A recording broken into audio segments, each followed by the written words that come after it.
सत्साहिब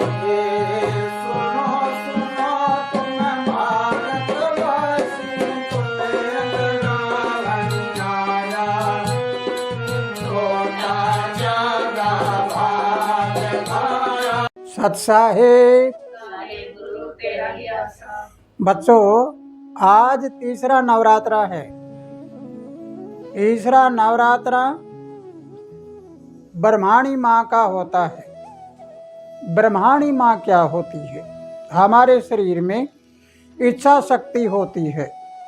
जिस ब्रह्माणी माँ के आप देखोगे तो 4 हाथ मिलेंगे। 4 हाथ का मतलब क्या होता है, इसके बारे में हमें समझना है। और बाहर वाली मूर्ति को कल्पना समझकर हकीकत अपने अंदर जगाइए।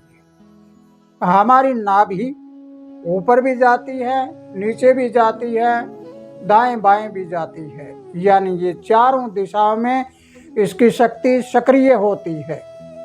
नाभि में ब्रह्माणी माँ के पास इच्छाएं होती है। अगर तुम बाईं ओर रहते हो तो इच्छाओं से इच्छा पैदा होगी। इच्छाएं पैदा होकर एक तृष्णा का रूप ले लेगी। और तृष्णा का मतलब होता है प्यास।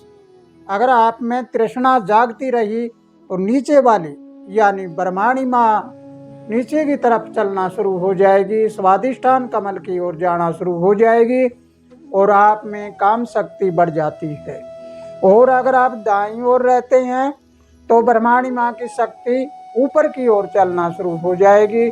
तो नीचे से ब्रह्मचारिणी माँ अपनी शक्ति को ऊपर जागृत करेगी तो ब्रह्माणी माँ के साथ मिलकर ऊपर हृदय की ओर जाना शुरू हो जाएगी।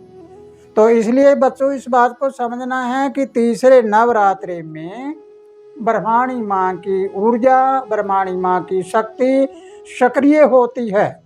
और इस सक्रियता को अगर हम जानें तो हमारी नाभि जब जागृत हो जाती है तो ऊपर और नीचे सबका ज्ञान करा देती है और हमारे हर कदम आगे बढ़ते जाते हैं। इसलिए नवरात्रे को मनाइए, उसमें नारियल भी चढ़ाइए, जोत भी जलाइए, लेकिन अंधविश्वास और पाखंड से दूर रहिए।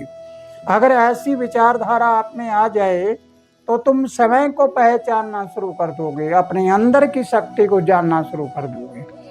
हम बाहर मुखी नहीं, अंदर मुखी रह जाएंगे।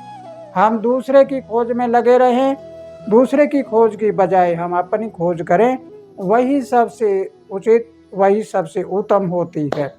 तो इसी के साथ बच्चों, अगर आपने तीसरे नवरात्रे को समझा है तो खुशी अमन चैन से इस नवरात्रे को मनाइए। और मनाने के बाद में फिर देखिए, आपकी नाभि जागृत होने के बाद सब तरह से भंडारे भर जाएंगे। इसी के साथ खुशहाल रहो, आनंद करते रहो। सत्साहिब।